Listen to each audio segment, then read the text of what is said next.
कहते हैं, जब पवित्रता को रूप देना था तो ईश्वर ने गंगा को जन्म दिया, और जब उस प्रवाह की शक्ति संभाली थी तो स्वयं महादेव ने अपनी जटाओं में उसे धारण किया। आज की कथा है गंगा का शिव जटाओं में अवतरण। एक ऐसी दिव्य कथा जो बताती है कि जब अहंकार भक्ति में झुकता है तो सृष्टि को अमृत मिल जाता है। प्राचीन काल में अयोध्या के राजा सगर के शासन में धरती सुखी थी। उनके 60,000 पुत्र थे। राजा सगर ने एक बार अश्वमेध यज्ञ का आयोजन किया, अपनी सामर्थ्य और धर्म का प्रमाण देने के लिए। परंतु उस यज्ञ के घोड़े को देवताओं के राजा इंद्र ने चुरा लिया और उसे ले जाकर कपिल मुनि के आश्रम के पास बांध दिया। राजा सगर के पुत्रों ने बिना सोचे विचारे मुनि पर चोरी का आरोप लगाया। उन्होंने उनके आश्रम को नुकसान पहुंचाना चाहा। मुनि कपिल क्रोधित हुए, उनकी आंखें लाल हो उठी और एक ही दृष्टि से सगर के सभी 60,000 पुत्र भस्म हो गए। उनकी आत्माएं अधर में अटक गई, न स्वर्ग में जा सकी न पृथ्वी पर लौट सकी। सगर के वंश में कई पीढ़ियां बीत गई। फिर जन्म हुआ राजा भगीरथ का, एक धर्मात्मा, विनम्र और दृढ़ निश्चयी राजा। जब भगीरथ ने अपने पूर्वजों की कथा सुनी तो उनका हृदय दुख से भर गया। उन्होंने प्रण किया, मैं अपने पूर्वजों की आत्माओं को मोक्ष दिलाऊंगा। इसके लिए गंगा को पृथ्वी पर लाना होगा ताकि उसके जल से वे पवित्र हो सके। परंतु गंगा उस समय स्वर्गलोक में थी। उसे पृथ्वी पर लाना कोई सरल कार्य नहीं था।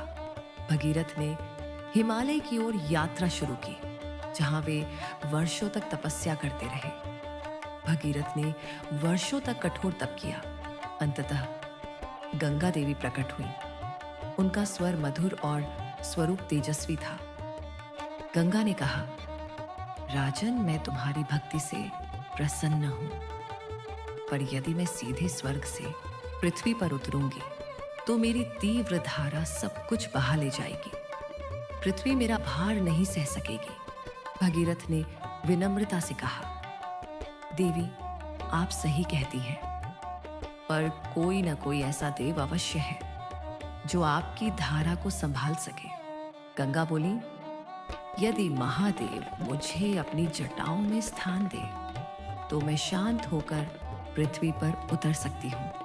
भगीरथ ने हाथ जोड़कर कहा, तब मैं महादेव की शरण में जाता हूँ। भगीरथ कैलाश पर्वत पहुंचे। वहां महादेव ध्यान में लीन थे। उनकी जटाओं में हिम और तारे समाये हुए थे।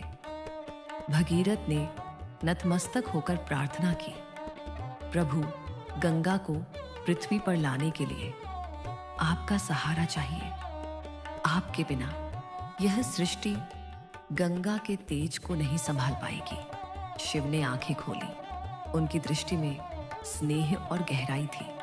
उन्होंने कहा, भगीरथ, तुम्हारा प्रयत्न ने स्वार्थ है।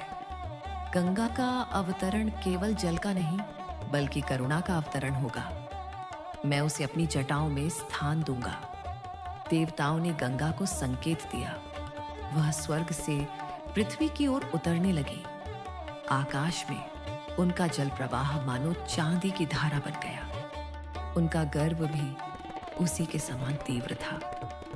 गंगा बोली, देखते हैं कौन मुझे रोक पाता है। उनकी वेगवती धारा ब्रह्मांड को हिलाने लगी। देवता भयभीत हो गए। यदि यह धारा सीधे पृथ्वी पर गिरेगी तो संपूर्ण सृष्टि बह जाएगी। परंतु शिव शांत खड़े थे। उन्होंने अपनी जटाएं खोली और कहा, देवी, पृथ्वी पर आने से पहले मेरी जटाओं में प्रवेश करो। गंगा की धारा जैसे ही शिव के सिर पर पहुंची, शिव ने अपनी जटाएं सघन कर ली। उनकी असंख्य लटों में गंगा की पूरी धारा समा गई। गंगा चकित रह गई। वह पुकार उठी, प्रभु मुझे छोड़ दीजिए, मैं तो संसार को पवित्र करने आई थी। शिव मुस्कुराए, देवी पहले अपने गर्व को शांत करो। जो अहंकार में बहता है वह सृष्टि को नहीं बचा सकता। गंगा ने विनम्र होकर कहा, प्रभु मुझे क्षमा करें, अब मैं केवल आपकी आज्ञा में प्रवाहित होंगी। शिव ने अपनी एक जटा खोली और गंगा की एक पतली धारा को बहने दिया। वह धारा अब न तो तीव्र थी न विनाशकारी, बल्कि शांत और जीवनदायिनी बन गई। वह कैलाश से उतरकर भगीरथ के पीछे पीछे चलने लगी।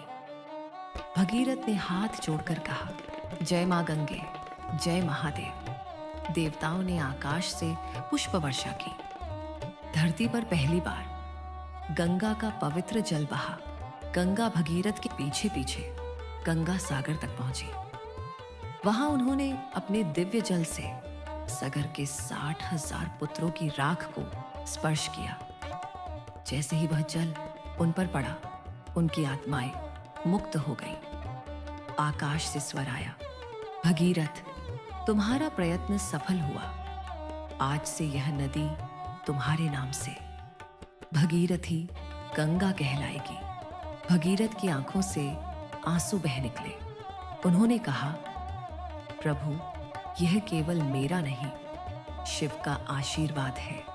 शिव ने कहा, गंगा केवल एक नदी नहीं, वह मोक्ष का माध्यम है।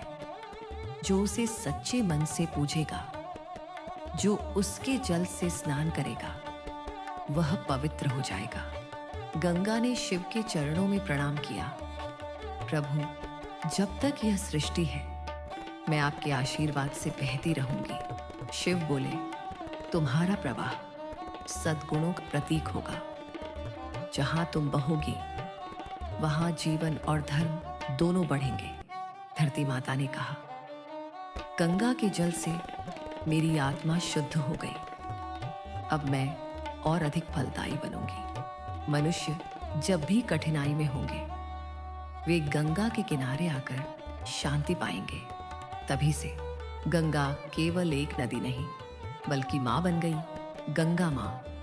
प्रिय दर्शकों, गंगा का शिव जटाओं में अवतरण सिर्फ जल की कथा नहीं है, बल्कि यह जीवन की सीख है। जब तक हम अहंकार में रहते हैं, हमारा प्रवाह विनाशकारी होता है, पर जब हम भक्ति में झुकते हैं, तो वही प्रवाह जीवनदायिनी गंगा बन जाता है। शिव ने हमें यह सिखाया, शक्ति जब विनम्रता से जुड़ती है, तभी वह कल्याणकारी बनती है।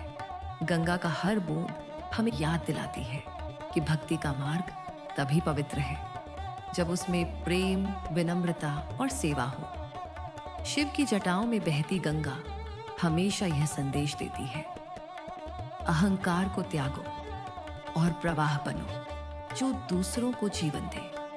महादेव का आशीर्वाद हर उस आत्मा के साथ है जो सच्चे मन से कहती है, हर हर गंगे, हर हर महादेव।